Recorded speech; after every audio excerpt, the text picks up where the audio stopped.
मेरे साथी, जिनके साथ एक ही कमरे में रहते हुए कई वर्ष मैंने बिताए। मैं जब उस कुटिया के पास से गुजर रहा था, मैंने कहा कि हम आचार्य जी के साथ इस छोटी सी कुटिया में रहते थे।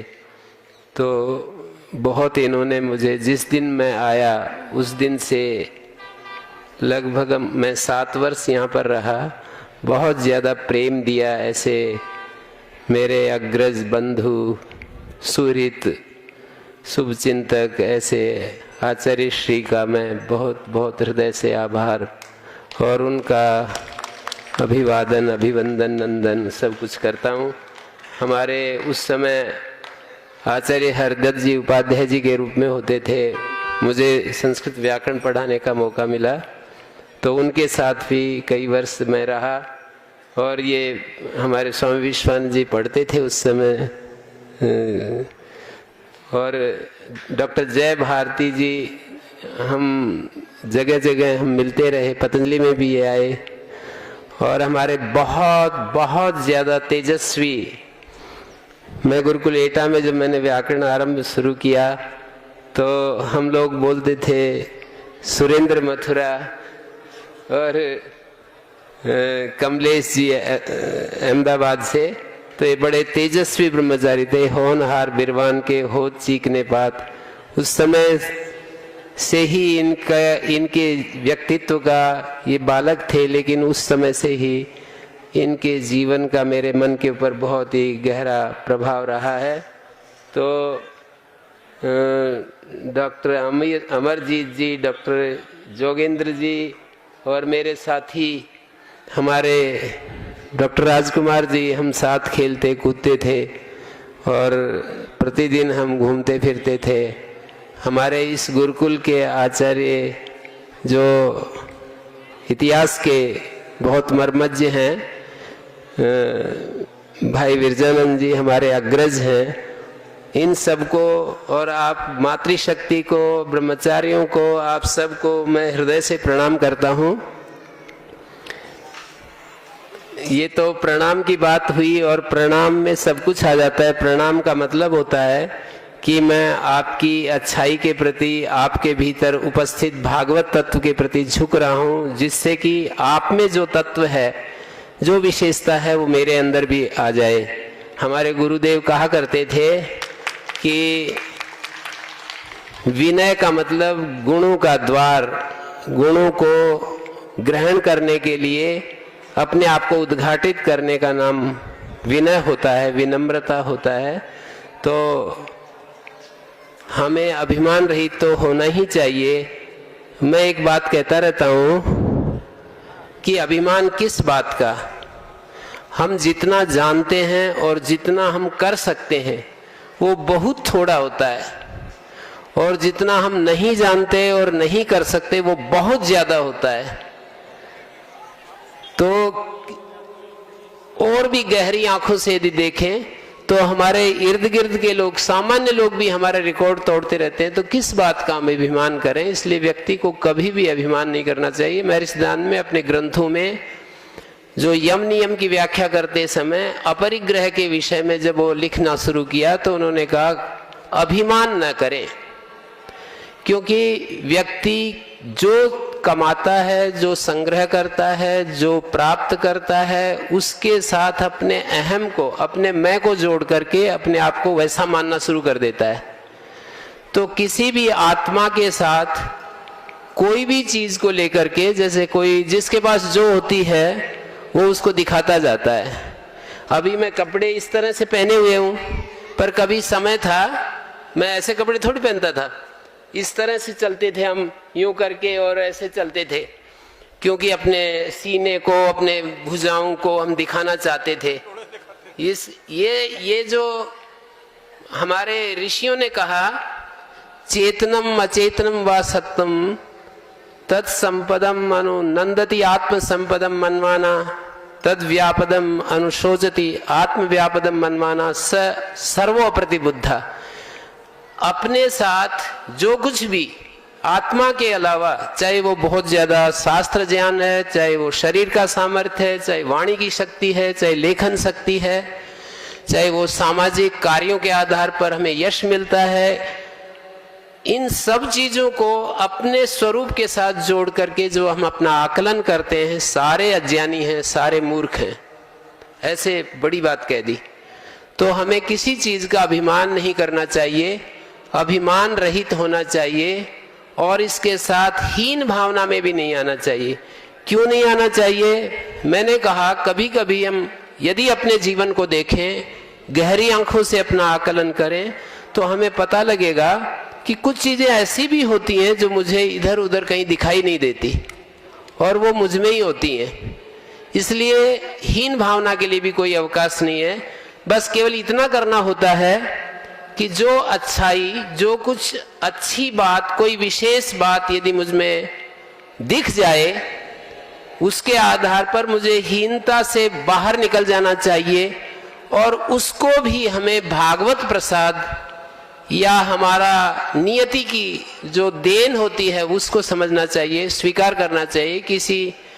किसी व्यवस्था ने, किसी दाता ने हमें वो चीज हमको दे दी है। इसलिए अभिमान के लिए कोई भी जगह नहीं है, हीन भावना के लिए भी कोई स्थान नहीं है। व्यक्ति यदि जीवन में उन्नति करना चाहता है तो उसको अभिमान भी नहीं करना चाहिए और हीन भावना में भी नहीं आना चाहिए। इन दोनों से ही व्यक्ति का पतन होता है। अभिमान से भी व्यक्ति गिरता जाता है तो हीनता से भी व्यक्ति का पतन होता है, क्योंकि वो निराश हो जाता है, हतोत्साह हो जाता है, जीवन में उसका सारा का सारा सौंदर्य, तेज गायब हो जाता है। तो इसके लिए व्यक्ति को कभी भी किसी बिंदु पर, स्वामी श्रद्धानंद जी की बात हम करते हैं, उन्होंने भूमिका में लिखा है, कल्याण मार्ग का पथिक एक पुस्तक लिखी, उन्होंने अपना आत्मचरित्र लिखा है। तो वो कहते हैं, मेरा जीवन आशातीत व्यतीत हुआ है। मेरा अपना देखना है कि जब तक मनुष्य में दम है तब तक बेदम नहीं होना चाहिए। तो इसलिए हीन भावना के लिए भी कोई स्थान नहीं है, कोई अवकाश नहीं है। महापुरुष हमको सीख देते हैं कि देखो हम भी कभी ऐसे थे, और जिनको हम महापुरुष कहते हैं वो कभी किसी जन्म में उनकी भी स्थिति ऐसी ही थी। हमारे गुरुदेव कहते थे कि भगवान बुद्ध जो उपदेश देते थे तो ये कहते थे कि भिक्षुओं, मुझे ये आसन ऐसे नहीं मिला है, 500 बार गुलाची खानी पड़ी। वो अपनी भाषा में ऐसे कहते, 500 बार गुलाची खानी पड़ी। तो 500 बार गुलाची खाने का मतलब क्या है कि माँ के गर्भ में 500 बार मुझे रिपीट होना पड़ा, बार बार मुझे जन्म लेना पड़ा, और तब जाकर के मुझे ये कुछ बोलने का, कुछ सिखाने का, कुछ मार्गदर्शन करने का मौका मिला है, और मैं इस पद के ऊपर मैं बैठा हुआ हूँ। तो इसलिए हीन भावना के लिए कोई अवकाश नहीं है, और अहम के लिए भी कोई। ये दो शिक्षा भी हम अपने जीवन में धारण कर लें कि भाई अहम भी नहीं लाना चाहिए। किसी भी विशेषता के आधार पर अपने आप का मूल्यांकन करना। मैं ये नहीं कहता हूं कि हमें अपने जीवन को बिल्कुल निष्क्रिय होकर के जीना चाहिए, ऐसा नहीं है इसका अर्थ। मैं ये कहता हूं कि हमारे जीवन में कोई ना कोई विशेषता होती है, उसके आधार पर अपने स्वरूप को उसके साथ एक करके देखना। हम बहुत अच्छे वक्ता हैं, बहुत अच्छे कार्य करने वाले हैं, एक एक व्यक्ति अद्भुत होता है, तो उसको अपने स्वरूप से अलग करके देखना चाहिए। 3 चीजें होती हैं, एक करना, एक जानना और एक मानना।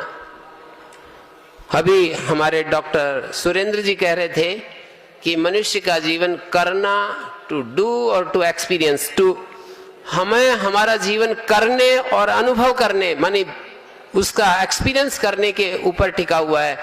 तो एक करना होता है, एक जानना होता है, एक मानना होता है। करने का मतलब यह है कि जो सामर्थ्य हमें मिला है उसको दूसरों के लिए अर्पित कर दें, बिना बचाए कर दें, पूरी शक्ति लगाकर कर डालें। जो अपने पास है, वाणी की शक्ति, लेखनी की शक्ति, बौद्धिक शक्ति, शरीर की शक्ति, धन की शक्ति, सामाजिक यश, कीर्ति, सब कुछ हमें जहां से आई है उसको वापस लौटा देना चाहिए। और मानना, जिस दाता ने हमको ये जीवन दिया है, हमें पता नहीं कैसे मिल गया, जिस दाता ने हमको ये जीवन दिया है उसको स्वीकार करना, और इन तीनों भी चीजों में मैंने कहीं पढ़ा नहीं, पर मुझे अपने एक्सपीरियंस से या मुझे अपने विचार से ये बात कहने में कोई संकोच नहीं हो रहा कि जो जानना है वो सबसे मुश्किल कार्य है। और जानने का अर्थ ये नहीं है कि किस ग्रंथ में क्या बात लिखी है, उपनिषद के किन वचनों में कौन सी बात कही है और उनकी व्याख्या अच्छी से मैं कर सकूं, ये मतलब नहीं है।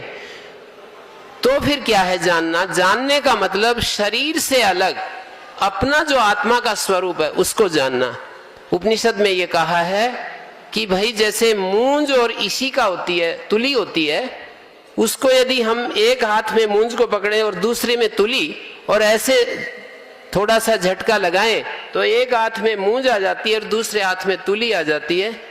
तो ऐसे इस शरीर और इस आत्मा को यदि हमने अलग अलग कर लिया, मानी जीते जी कर लिया, ये विवेक, ये चैतन्य, ये समझ, ये अनुभव, ये बोध यदि पैदा हो गया, ये अवगति हमारे भीतर प्रकट हो गई कि ये शरीर से अलग, सामान्य रूप से हमें आत्मा का सबको बोध है।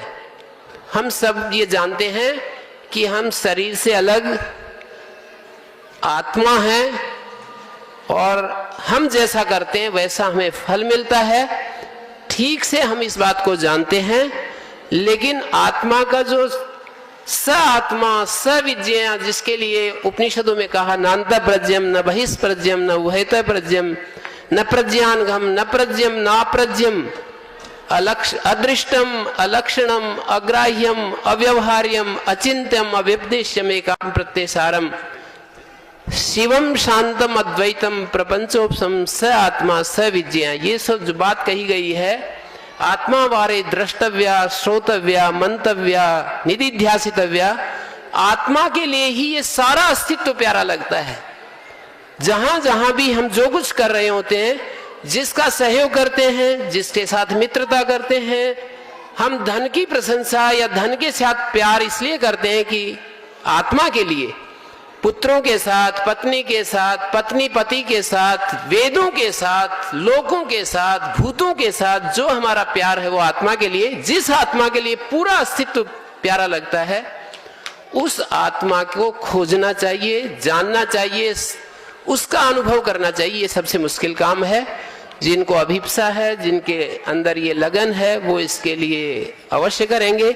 मानने की जो बात है वो हमारे को भगवान का आश्वासन वेदों के मंत्रों के माध्यम से भी और श्रीमद् भगवद गीता में भी सैकड़ों जगह आश्वासन मिला है। यदंग दासु से त्वमग्ने भद्रं करिष्यसि तवेतत् सत्यम अंगिरा। उस भगवान ने हमको ये जो दिया है, ये जो कुछ भी दिया है, हमें यदि हम सत्य पथ पर चलेंगे तो हमारा कल्याण होगा, इसमें कोई शक नहीं है। मोदी जी यदि हमको कह दें कि भाई लगा रहे, बस हम अपना पूरा ऊपर से नीचे तक पूरी ताकत लगा देते हैं उनकी एक बात को पूरा करने के लिए, लगा रहे बस मैं देख लूंगा। और हम वेदों के द्वारा, उपनिषद के द्वारा, गीता के द्वारा तो ऐसे ऐसे वचन सुन करके भी हमारे अंदर कोई हलचल नहीं होती, तो ये हमारी मानने की शक्ति की कमी कही जाएगी। तो हमें मानने में कभी भी अविश्वास न हो, जानने में हमारा अनादर न हो, जो हम जानते हैं उसका तिरस्कार न हो, गुणों का अभिमान न हो और दोषों का पूर्ण रूप से परित्याग हो जाए। जो हम जानते हैं उसको हम करें, जो हम मानते हैं उसको जानने की कोशिश करें, जो हम जानते हैं उसको मानने की कोशिश करें। छोटी छोटी बातें होती हैं जो हमारे जीवन को धन्य कर देती हैं। आप बहुत सुना है एक वाक्य कि कमाया हुआ अपना नहीं होता, उपयोग किया हुआ, सदुपयोग किया हुआ अपना होता है। खाया हुआ अपना नहीं होता, पचाया हुआ अपना होता है। तो जो कुछ हम सुनते हैं वो हमारे जीवन में आ जाए, हमारे अनुभव में आ जाए, हमारे बोध में घटित हो जाए। मैं पुनः सभी मंचस्थ विद्वानों का प्रणाम करता हूँ। स्वामी जी बड़ा गुरुकुल चला रहे हैं और कितना सारा गौशाला इत्यादि में, तो इनको और सारे विद्वान लोग यहाँ पर बैठे हैं, पुनः उनको प्रणाम करता हुआ मैं अपना स्थान लेता हूँ।